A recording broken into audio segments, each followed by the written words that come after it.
reconnaissants pour l'amour de Dieu dans nos vies. Amen.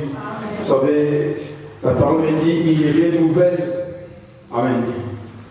Il renouvelle sa bonté chaque matin. Amen. Qu'est-ce que veut dire renouveler? Amen. C'est-à-dire que quand on renouvelle le titre de séjour, c'est-à-dire que tu l'avais, mais à un moment donné, tu as fait une année, 2 ans, mais tu es obligé de retourner là où tu l'avais pris. C'est ça, non? Tu ne renouvelles pas ta maison ou dans un coin. Tu le renouvelles là où tu l'avais pris. Alléluia. Et Dieu renouvelle sa grâce chaque matin. C'est que le matin, Dieu vient te voir. C'est pas toi qui vas vers Dieu. Mais c'est Dieu qui vient taper ta porte pour renouveler les souffles que tu as. Tu as compris ça? Vous savez, il y a certains versets que nous lisons. Tu les lis tellement, mais la compréhension vraiment distincte. Amen. Il renouvelle. Ce n'est pas quelque chose que tu l'as et c'est fini. Amen. Tu l'as, mais tu dois renouveler. Amen. Mais ce n'est pas nous qui partons, mais c'est Dieu qui vient nous voir. Amen. Acclame Jésus, acclame Jésus. Je sais qu'on a des difficultés avec les techniciens. D'autres sont encore en vacances. Si on peut nous gérer derrière, essayer d'éteindre tous les autres micros. Comme ça me laissera un micro libre pour parler. Sinon, je fais comme un fou. Amen. Donc, nous parlons sur le grand thème, le mystère de la création. Le mystère de la création, nous avons dit, et je le répète, je suis obligé de le répéter. Amen. C'est-à-dire, ça ne sert à rien d'aller plus vite et de ne pas arriver à l'objectif. Amen. Mais si je reprends certains contextes, certains aspects de la prédication, c'est pour te permettre à ce que tu puisses bien saisir l'intitulé du message. Nous parlons sur le mystère de la création. C'est le dimanche dernier que je vais bien préciser les choses. Je vais remettre les choses dans son contexte pour te faire comprendre quel est l'objectif de notre voyage dans ces grands thèmes, le mystère de la création.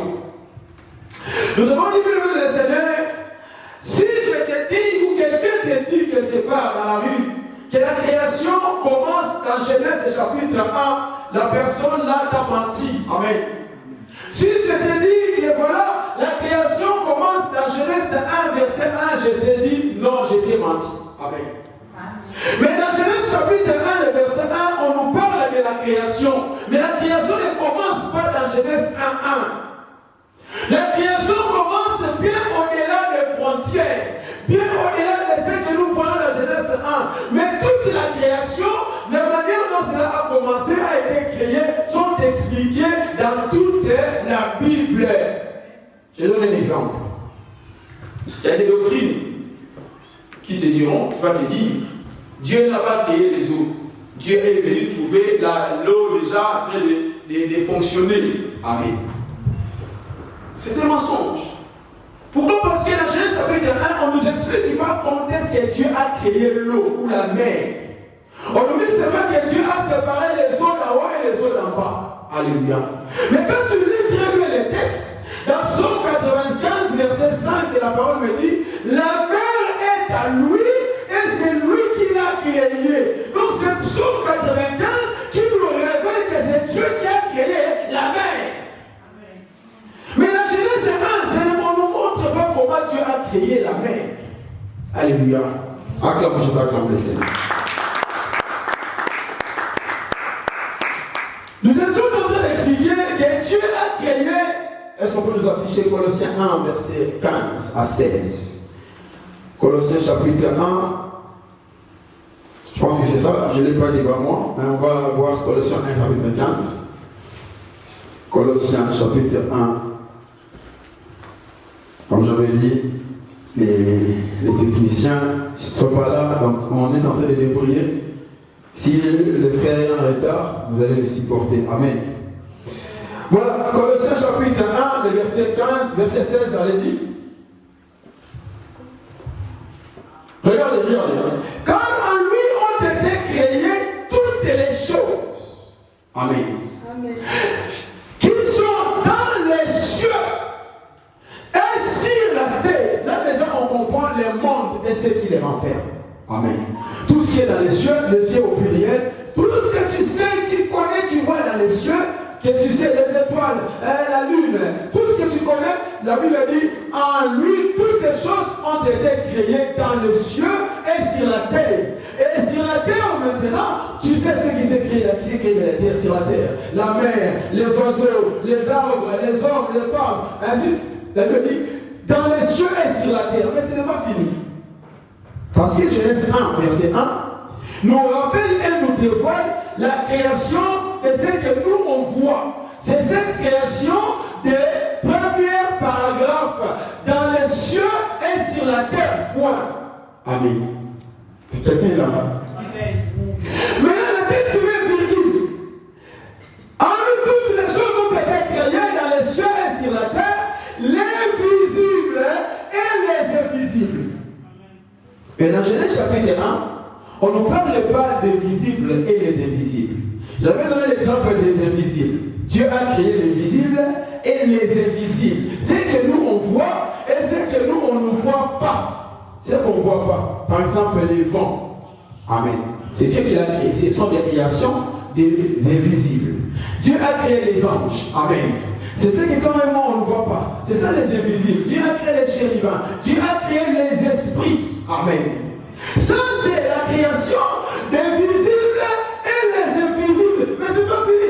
Virgule. Il a encore créé les trônes au pluriel. Il a encore créé divinité. Virgule. Domination. Autorité. Tout a été créé par lui et pour. Acclame Jésus, acclame Jésus. Ça c'est la conclusion. Tout a été créé par lui et pour nous. Même si tu lis un verset biblique qui ne te dit pas que non, tu ne vois pas là où Dieu a créé la mer. Comprends seulement que tout a été créé par lui et pour nous. Allez. Amen. Maintenant nous avons dit que le Seigneur, Dieu avant de créer, Dieu avait besoin de quelque chose. Nous avons dit que le but de l'enseignement, c'est que l'année 2026, Dieu puisse créer dans ta vie des choses nouvelles. Alléluia. Le but de cet enseignement, nous commençons l'année, mais nous avons un objectif que cette année, l'Éternel Dieu puisse faire quoi? Créer. Et nous avons dit que la création que nous parlons, c'est la création des visibles. Amen. Ça veut dire que cette création était déjà dans les visibles. Dieu l'avait déjà créé à part. Mais Dieu de la création, il y ramène ce qui est dans l'invisible dans les visibles. C'est-à-dire que Dieu prend ce qui est dans l'éternité et il l'introduit dans les temps. Amen. Amen. Parce que Genèse 1, verset 1, le texte dit, au commencement, Dieu créa les cieux et la terre. Et en verset 2, on commence à expliquer en détail. C'est-à-dire que Dieu avait déjà créé, comme la Bible dit, Dieu créa l'homme et la femme. Amen. Ça veut dire que Dieu avait déjà créé, mais c'était dans l'invisible. Il a fallu maintenant à Dieu d'appeler ce qui est de l'invisible, de pouvoir entrer dans les temps. Je donne un exemple. Avant que tu viennes dans le monde, Dieu dit quoi? Je te connaissais. Yes. Amen. C'est-à-dire que tu es dans l'invisible. Nous, on ne t'a pas vu. Nous, on ne te connaissait pas. Mais Dieu te connaissait. Pourquoi? Parce que Dieu voit l'invisible et il voit aussi l'invisible. Toi, nous, on ne te voit pas. Mais Dieu te voyait. Tu étais hors dehors du temps. Et Dieu, maintenant, le jour de ta naissance, Dieu te prend là où tu étais. Il t'introduit dans le temps. Alléluia. C'est comme le Seigneur, un metteur en scène. Ceux qui ont fait le théâtre, je ne sais pas si vous êtes là, les réalisateurs, je ne sais pas qui. Lorsqu'on joue un film, chacune a un temps où le réalisateur va lui faire entrer dans son tableau. Amen. Voilà pourquoi si tu comprends ce message, il n'y a pas de yaya, il n'y a pas de lec. C'est juste que pour l'intérêt de faire entrer dans la scène avant moi. Ah, quelqu'un n'a pas compris. Ah, il n'y a pas quelqu'un qui vient avant moi. Tu ne viens pas après moi. Mais Dieu, il sait que ton temps était arrivé. Voilà pourquoi Dieu t'a introduit. Moi aussi, je reste en train d'attendre. Mon tableau viendra. Les réalisateurs me diront maintenant, c'est ton tableau est. Tu n'as pas vu dans un film un acteur les rôles, un figurant, il est décédé, il sort du film. Alléluia. Sinon, il ne veut pas dire que toi tu le dépasses. Lui, il a joué son rôle. Alléluia. Voilà pourquoi sois heureux en train de jouer ton rôle. Sois heureux en train de jouer le rôle que Dieu t'a donné. Si tu n'es pas encore entré dans ton temps, sache-le bien. Dieu a réservé les choses pour toi. Le temps viendra, il va t'introduire. Il est le maître des temps et des circonstances. Cela veut dire que Dieu a un temps qu'il a prévu va t'introduire. Mais pour qu'il t'introduise, il doit fabriquer ainsi une circonstance. Alléluia. Dieu crée des circonstances dans lesquelles il va venir le Seigneur te publier, t'exposer. Mais avant de t'exposer, reste caché. La création était cachée dans l'invisible. Amen. Tu vois rien, mais tu es caché dans l'invisible. Je disais, bien le Seigneur, quand Dieu te regarde, quand tu pries, Dieu bénit. Mais la bénédiction demeure encore dans l'invisible. Amen. C'est ce qu'on parle de la promesse. La promesse, c'est ce qui est encore Dieu a dit, mais cela reste encore dans l'invisible, reste encore dans l'éternité. Mais il faut que cela prenne des pieds. Alléluia. Est-ce que tu sais qu'il prend le pied? Oui. Elle prend le pied plutôt. Amen. Ah, tu n'as pas vu? Habakkuk chapitre 2, le texte dit, écris la prophétie. Attends-la. Si elle tarde, elle viendra. Car c'est une prophétie qui marche. Quand on parle de marcher, ça veut dire que la promesse est les pieds. Que ta promesse marche au nom de Jésus. En fait, éteindre là où tu habites. Mais Dieu avait prononcé une parole pour Daniel. Même si la presse des Perses avait bloqué la bénédiction, cette promesse avait les pieds. Même si ça tardait, Daniel continuait à prier. Et l'ange était sorti. Il dit Daniel bien-aimé, depuis le jour où tu as commencé à prier, une parole est sortie. Je vais l'annoncer. Même si on m'a résisté, je suis là. Ce n'est pas la résistance qui compte, mais c'est l'apparition qui compte. Ah, mais si vous avez bloqué mon mariage, même vous avez bloqué, mais je sais que Dieu, comme je continue à prier, il est capable non seulement de ramener ce qui est bloqué, mais de créer de nouveau. Même si les sorciers ont bloqué tes papiers, Dieu est capable de créer de nouvelles papiers pour toi. Mais si tu as bloqué ce qui t'ont bloqué, celui qui m'a donné cela, il me le rend encore. Oh non, on a pris son travail, on l'a bloqué, mais ils seront surpris du travail. C'est ça la confusion. Que tes ennemis soient surpris, que tes adversaires soient surpris, que Dieu a créé la chose qu'ils avaient. Acclame Jésus, acclame le Seigneur. Gloire à Jésus.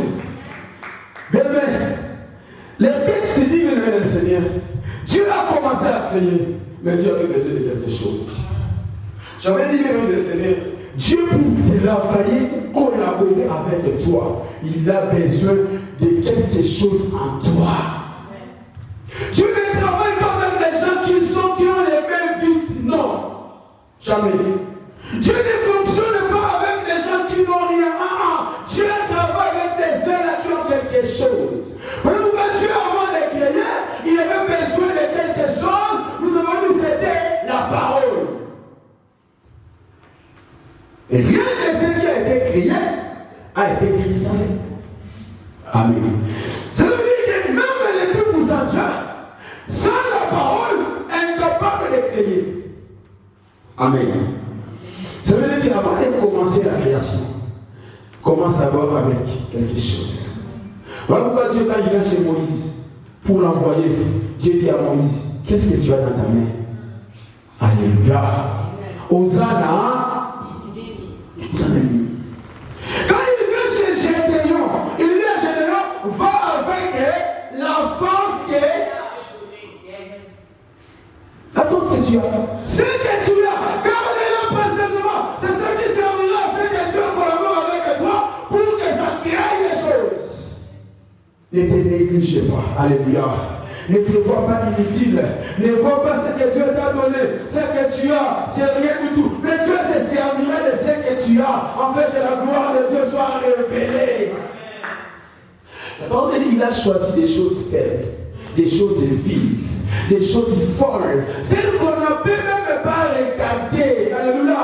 Mais Dieu a fait de cela des choses incroyables. Quand vous voyez Jésus, quand il apparaît sur la terre, Jésus n'avait même pas la beauté pour nous attirer. Amen. Merci. Alléluia. Mais Dieu s'est servi de cela. Dieu veut se servir de ce que tu as. Mais tu peux avoir un don spirituel. Mais tu peux avoir la foi. Mais tu peux avoir tout ce que vous avez. Il faut que cela, Dieu se serve pour sa gloire. Amen. Nous avons dit Pierre avait la barque. Jésus monta dans la barque et on a vu les miracles. La création des poissons. Alléluia. Appeler à l'existence ce qui n'existe pas. Faire venir le nez ce qui est loin. Attirer ce que tu n'arrives pas à toucher. Amen. Acclame Jésus, acclame Jésus. Nous avons dit le Seigneur. La Bible dit que dans la parole il y avait la vie.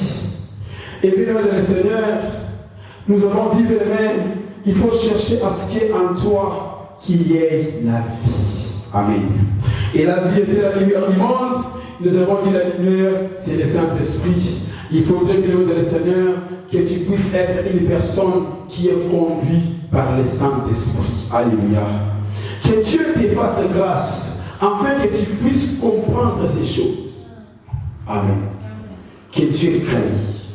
Dieu avait la capacité de ramener les choses qui étaient dans l'invisible, ramener les choses qui n'existaient pas à l'existence. Mais Dieu avait la parole.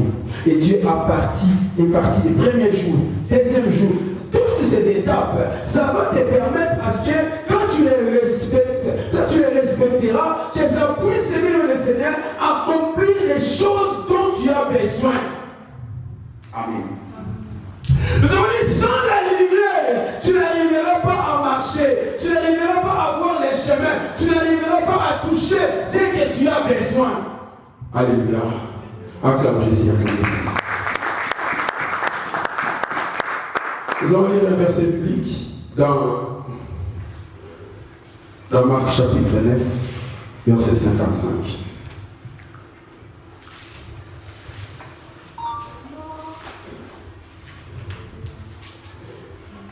Marc chapitre 9.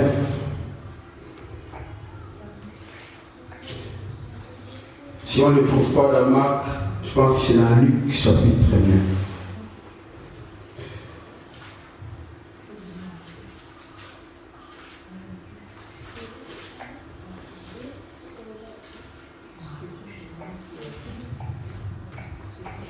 Voilà, c'est la Luc chapitre 9.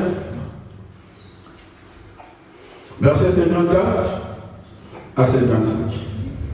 Je pense qu'on s'était fixé là, on avait fini là. Luc chapitre 9, verset 55. 54 à 55. Voilà. Les disciples Jacques et Jean, voyant cela, dit, Seigneur, veux-tu que nous commandions que le feu descende du ciel et le consume? Verset 55. Jésus se tourna vers eux et les réprimanda, disant, vous ne savez de quel esprit vous êtes animés par le Seigneur. Maintenant, regardez, on va continuer.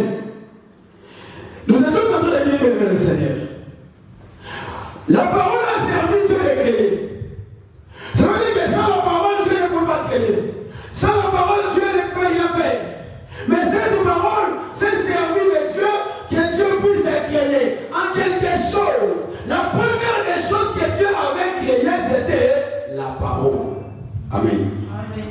Pour lui permettre de créer les choses qui viendront par la suite.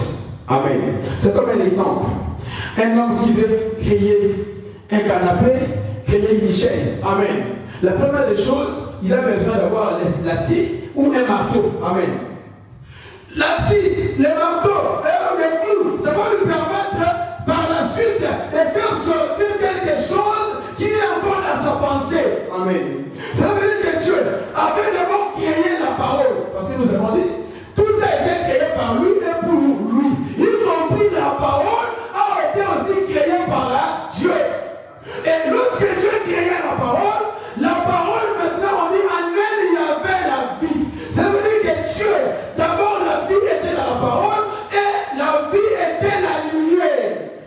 Amen. Nous avons dit ce que Dieu veut démarrer avec vous. Ce que vous avez et que Dieu veut commencer à créer au travers de ce que vous avez, il faut qu'à l'intérieur qu'il y ait la vie. Et cette vie-là puisse être la lumière pour toi et pour d'autres personnes. Amen. Je prends l'exemple de la verge de Moïse. Moïse avait la verge, mais cette verge, c'était une verge, comme le dit, qu'est-ce que tu as? Moïse avait la verge, c'est comme la parole. Or, à l'intérieur de la parole, il y avait la vie.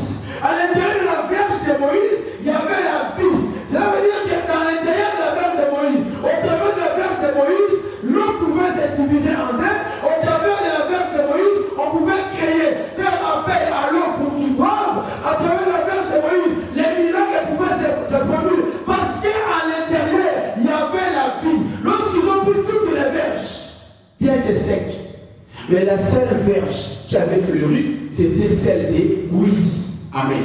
Ça veut dire que ce que vous avez, il faut qu'en elle on puisse trouver la vie. Et en elle on puisse trouver la spiritualité ou le Saint-Esprit. Tout ce que vous allez faire, il faut que vous soyez animés par l'Esprit de Dieu. Amen. Jésus leur pose la question, vous voulez faire appeler les feux pour détruire ces gens, mais vous êtes animés de quel esprit? Amen. Oui, je les donne la prophétie, c'est bien. Dieu va créer au travers de ce que vous avez. Mais est-ce qu'en elle, il y a la vie? On va comprendre qu'il y a la vie parce qu'il y a la lumière. Et la lumière, c'est l'esprit qui vous anime à prophétiser. Si vous prophétisez pour gagner, ce n'est pas ça Dieu. Alléluia. Mais vous devez prophétiser pour sauver. Vous prêchez pour sauver. Chantez pour sauver. Venir à l'église pour le salut. C'est que Dieu veut voir en vous. Vous êtes animés de quel esprit? Alléluia. Acclame le Seigneur, acclame le Seigneur. On va prendre encore Proverbe chapitre 3. Chapitre 8. On va revenir sur le chapitre 3. Proverbe chapitre 8, le verset 22. Proverbe chapitre 8, le verset 22. Je le lis au nom de Jésus-Christ. Proverbe chapitre 8. Je pense que c'est ça, verset 22. Je lis au nom du Seigneur Jésus-Christ. L'Éternel va créer la première de ses œuvres, avant ses œuvres les plus anciennes. Amen. Je cherche les textes où ça peut m'aider à comprendre qu'il parle, c'est la sagesse. Si tu as trouvé, tu me diras. Parce que quand il dit l'Éternel m'a créé, c'est lui qui parle, c'est la sagesse. Je te cherche un verset toujours dans Proverbe 8. Voilà, verset 12. Je commence au verset 12. Proverbe chapitre 8. On peut commencer au verset 1er, si tu veux bien. Nous sommes dans l'enseignement, il faut que tu comprennes. La sagesse n'écrit-elle pas? L'intelligence ne lève-t-elle pas sa voix? Je prends le verset 11. Car la sagesse vaut mieux que les perles. Elle a plus de valeur que tous les objets de prix. Verset 12. Moi, la sagesse, voilà ce que je cherchais. Moi, la sagesse, je vous donne le discernement. Et je possède la science de la réflexion. La crainte de l'Éternel, c'est la haine du mal. L'arrogance et l'orgueil, la voix du mal. Il continue, il parle, verset 15. Par moi, les rois règnent, et les princes ordonnent ce qui est juste. Par moi, gouvernent les chefs, les grands, tous les juges de la terre. Là, la sagesse vient en train de parler. Par moi, les rois sont en train de gouverner. Par moi, ça c'est la sagesse qui parle. J'aime ceux qui m'aiment, et ceux qui me cherchent me trouvent. Ça c'est la sagesse qui parle. Avec moi sont la richesse et la gloire, les biens durables et la justice. Voilà, le verset 19 dit mon fruit est meilleur que l'or. Ça c'est la sagesse qui parle. Ah, je marche dans les chemins de la justice. Maintenant, il vient au verset 22. Amen. Je disais pour te donner l'idée que c'est lui qui parle, c'est la sagesse. Amen. Maintenant, il dit l'Éternel m'a créé. Qui parle ici? La sagesse. Ça m'a compris, non? Voilà. L'Éternel m'a créé la première de ses œuvres avant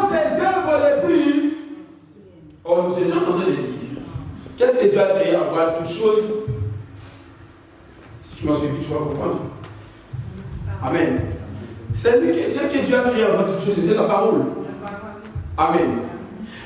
Ce que Dieu a créé avant de commencer la création, c'est la parole. Amen. Sans la parole, Dieu ne peut pas créer. Et la sagesse ici, il dit, c'est par moi que les princes peuvent gouverner. C'est par moi que les rois peuvent diriger. C'est par moi que les choses peuvent fonctionner. Voilà pourquoi Dieu, au départ, il a d'abord créé la sagesse pour nous permettre de créer d'autres choses. Cela veut dire quoi? Cela veut dire que la sagesse est la première réserve les plus ancienne de Dieu. Cela veut dire que la sagesse est égale à la parole. Amen. Parce que tu n'as pas été convaincu, je prends Proverbe 3, 19. Allez-y, Proverbe chapitre 3, verset 19. Qu'est-ce qu'il dit? Proverbe 3, verset 19.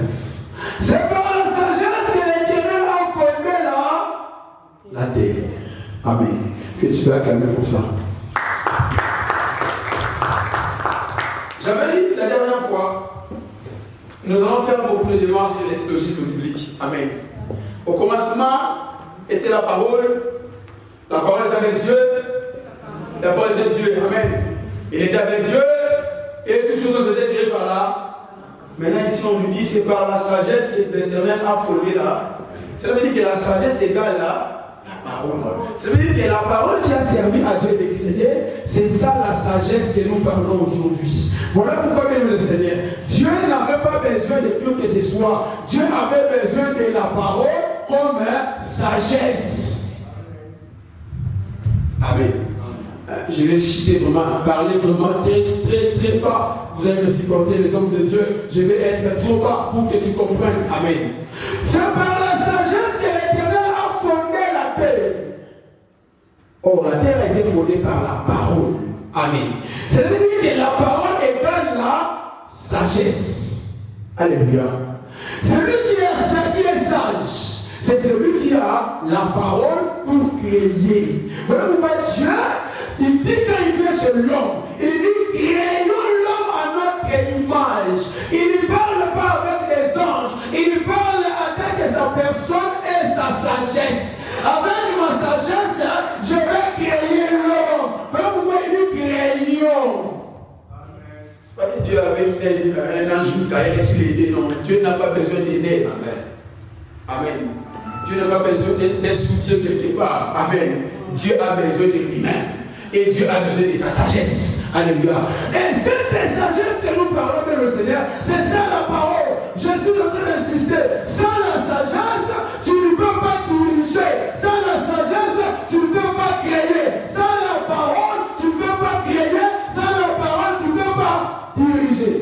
Voilà pourquoi là, Salomon arrive dans 2 Chroniques, chapitre 1, verset 10. Dieu lui dit, demande-moi ce que tu veux. Amen. Dieu, demande-moi ce que tu veux. Oui, Salomon, demande-moi ce que tu veux. Je te donnerai. Ah, si c'était moi ces jours-là, Dieu aurait une liste. Amen. Dieu aurait avoir une liste. Bien aimé, liste. Mais Salomon n'a pas fait une liste. Salomon avait la révélation. Il avait compris pour gouverner. Alléluia. Il dit, la sagesse, lui-même il dit, sagesse 8, Proverbe 8, lui-même il dit, par moi, j'ai pour le mal il dit, je cherche les versets, voilà, verset 16, par moi gouvernent les chefs, les grands, tous les juges de la terre, pour juger même les choses de la vie. Voilà la sagesse. Amen. Ce n'est pas question de l'âge. Voilà pourquoi Job dit ceci, Job 32, verset 8 à 9. Il dit, l'âge ne procure pas la sagesse. Ce n'est pas le grand nombre des années qui rend capable de juger. Ça, c'est pas moi, ça, c'est Job qui dit. Amen.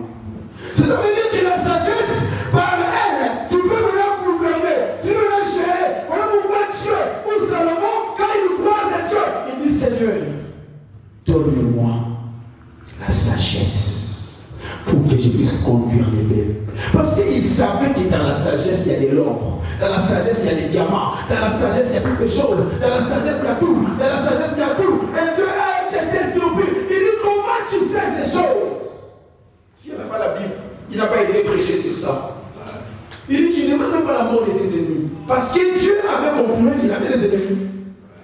Alléluia. Salomon avait des ennemis, mais il n'a pas demandé la mort de ses ennemis. Il n'a pas demandé les leurs. Mais Salomon demande la sagesse pour gouverner. Et Dieu dit, comme tu as reçu la sagesse, je te donne aussi les richesses. Parce que c'est lui qui a la parole, a la capacité de créer tout ce qu'il a besoin.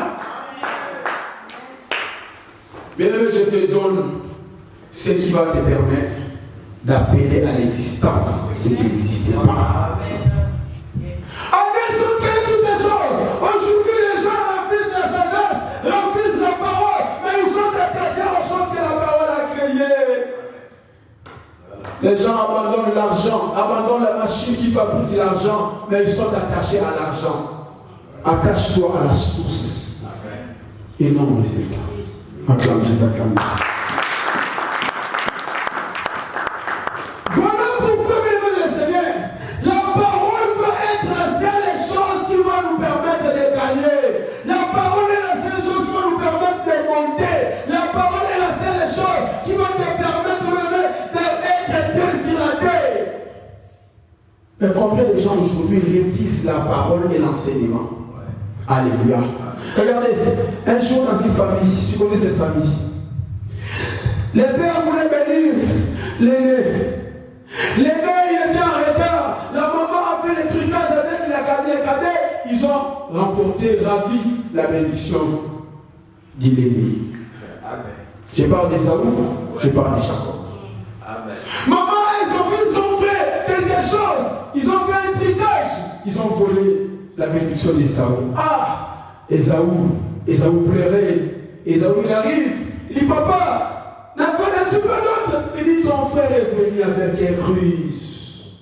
Bien-aimé, mais une chose, j'aime. Tu peux afficher le Genèse 27, verset 40. Regardez ce que lui on lui avait donné. Regardez. Dans Genèse 27, le verset 40. Regardez. Il n'y avait plus de bénédiction pour lui. Esaü pleurait. Mais le père a dit à Esaü, oh, tu vivras. Merci maman. Tu vivras de ton épée. Tu vivras de ton épée. Il te reste que l'épée. Oh, l'épée c'est la parole. La parole c'est la sagesse. Merci Docteur. Merci. Merci.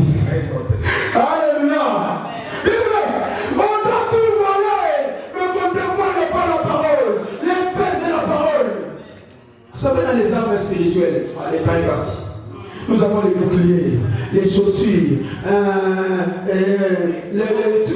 les ceintures. Alors rappelez-moi, tout ce que nous avons, mais toutes ces armes-là, ça sert à quoi? Ça sert à protéger. Amen.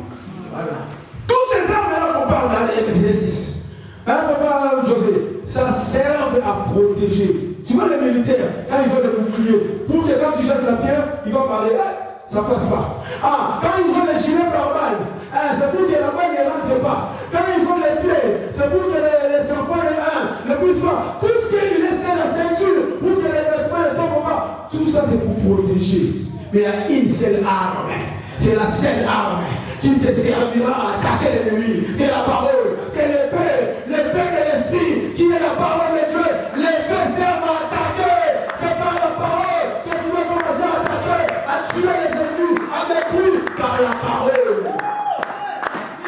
Ne néglige pas la sagesse de Dieu. Ne néglige pas la parole. Que les gens te volent tout, mais reste comme Esaü. Il avait la parole, il avait la sagesse. Quand vous voyez plus tard, c'est lui qui avait avalé la bénédiction, est venu se prosterner. Même si tu as avalé, tu prétends s'acheter. Je prophétise cette année que les gens qui sont posés à toi, par la parole de toi, tu t'imposes pour qu'ils s'achètent de toi.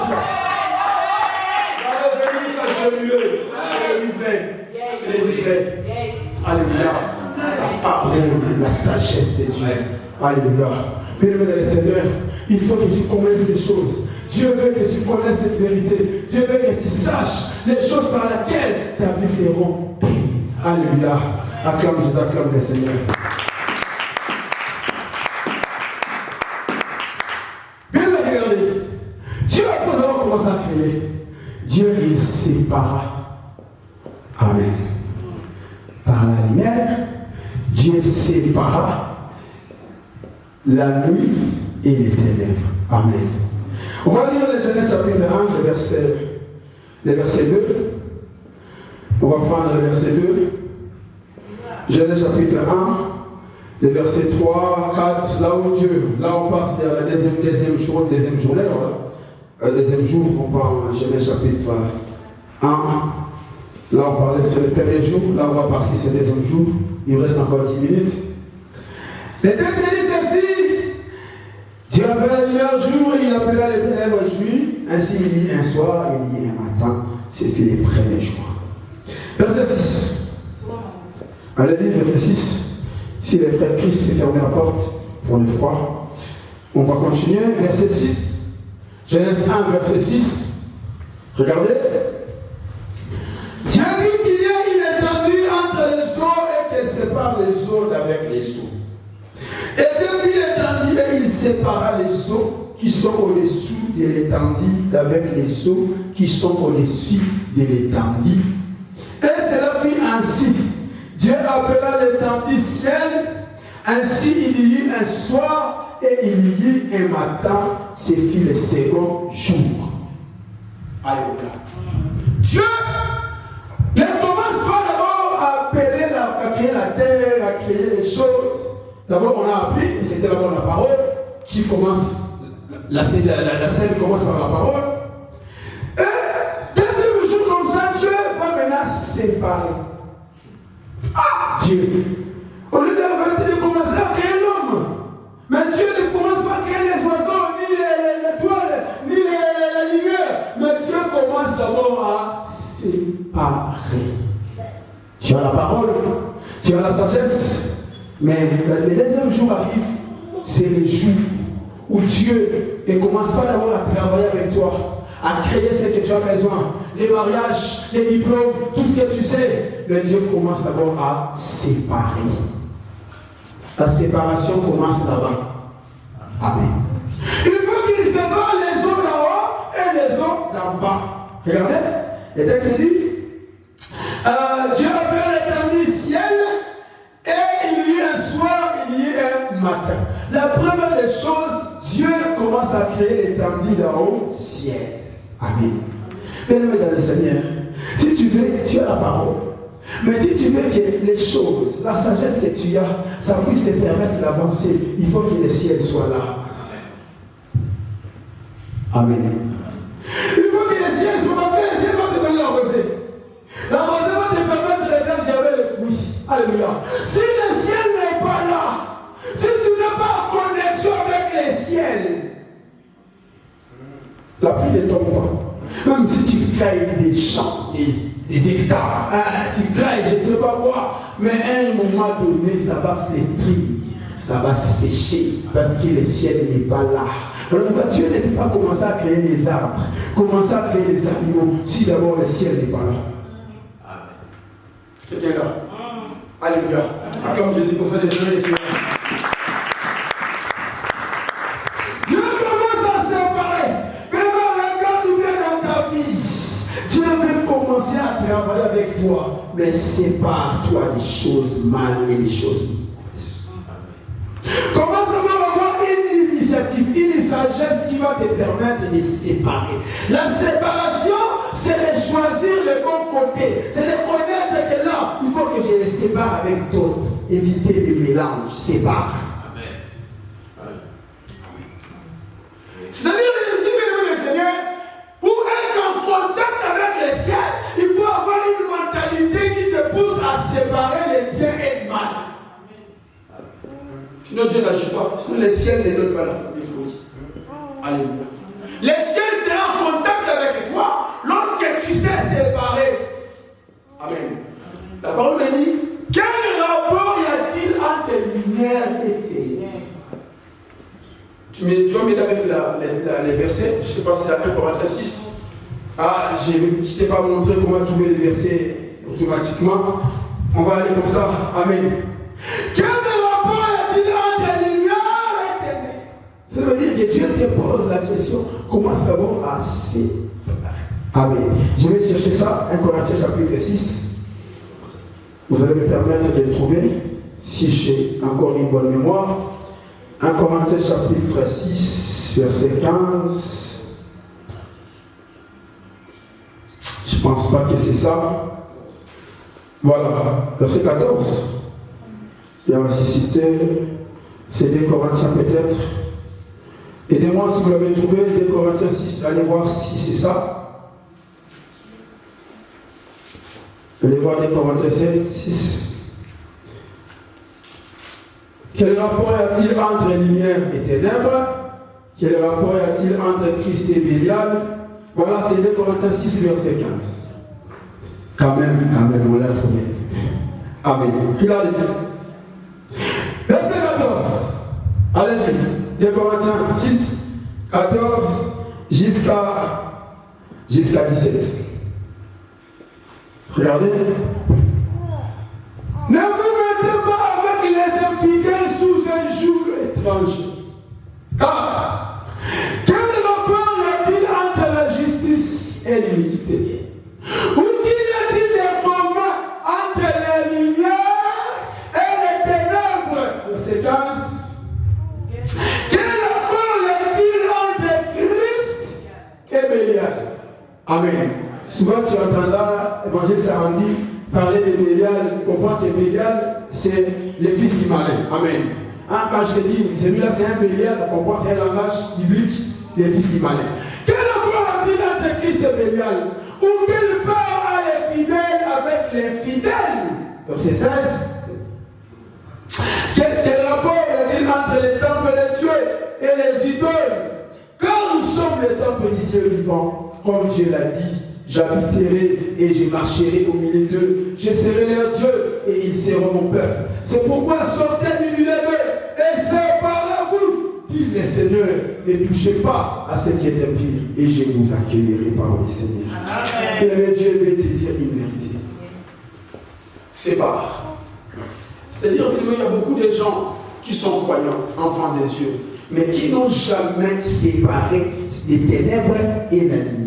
Tu pries, tu fais bien. Tu viens à l'église, tu fais bien. Mais regarde autour de toi. Regarde dans ta vie. Quelles sont les choses que tu dois séparer? Il faut commencer d'abord à séparer les noirs et les blancs, les ténèbres et la lumière. Sépare les choses et choisis un côté. Amen.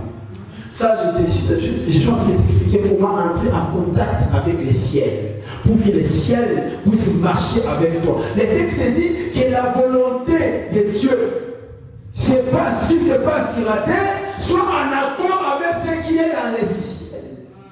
Amen. Je veux dire que si sur la terre n'est pas en contact avec le ciel, ça ne marchera pas. Tu ne pourras pas créer, tu ne pourras pas avancer, parce que le ciel ne te donnera pas de fruits, ne te donnera pas la lumière. Voilà pourquoi même le Seigneur, Dieu commence à séparer. Regarde bien dans ta vie. Quel rapport y a-t-il entre la vie de l'Église et ces choses? Amen. Amen. Qu'est-ce qui est de rapport? Qu'est-ce qui est de vrai? Qu'est-ce qui est de bien entre ce que je fais avec la vie de la parole? Alléluia. Regardons, on va lire les versets. Après, on va finir ici. Dans Jérémie, chapitre 15. Ça, je pense que je l'avais.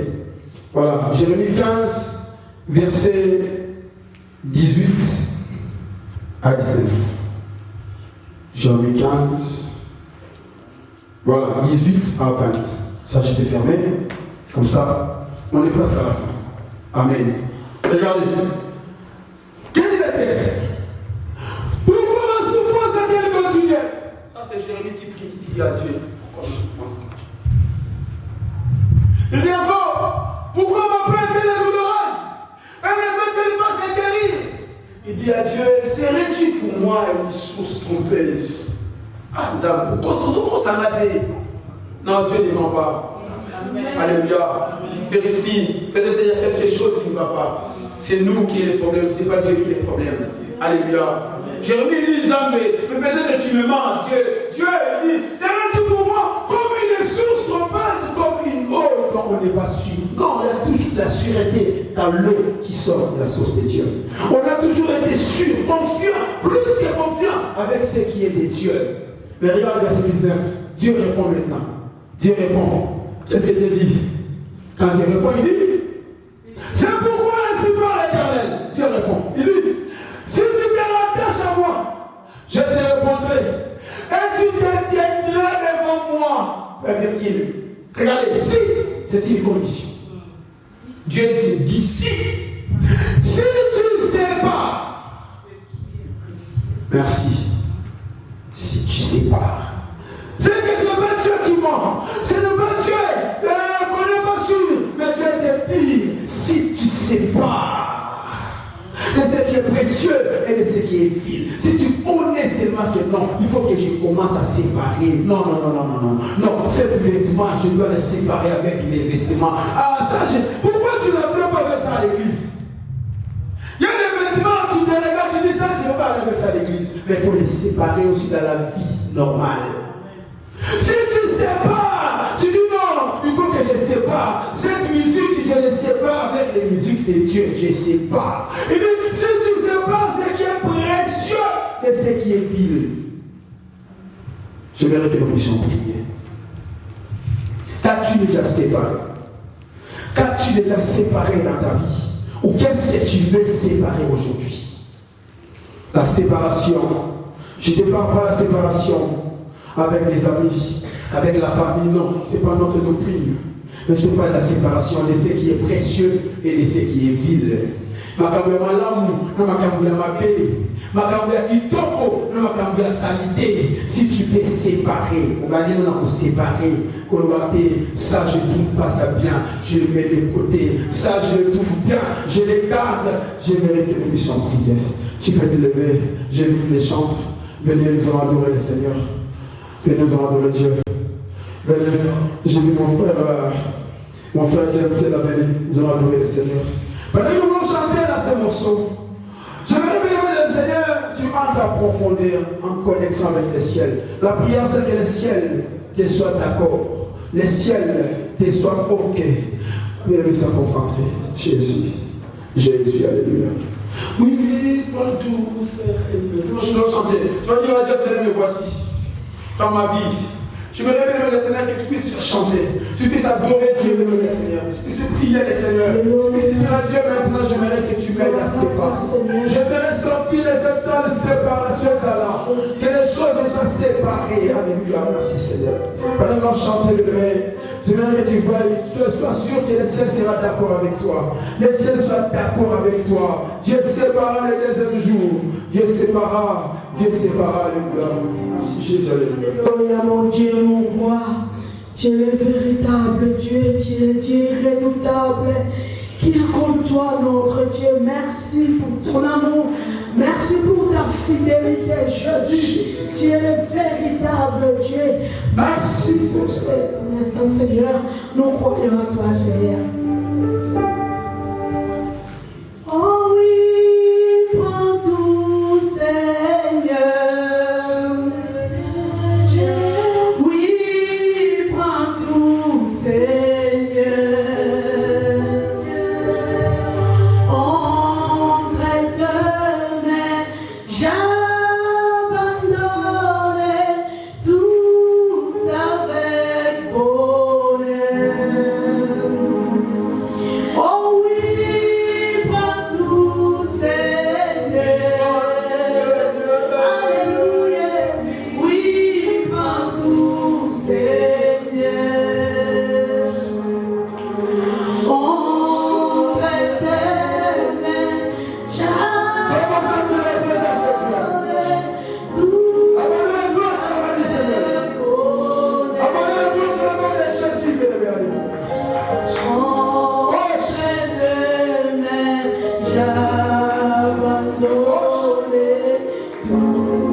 Jésus-Christ.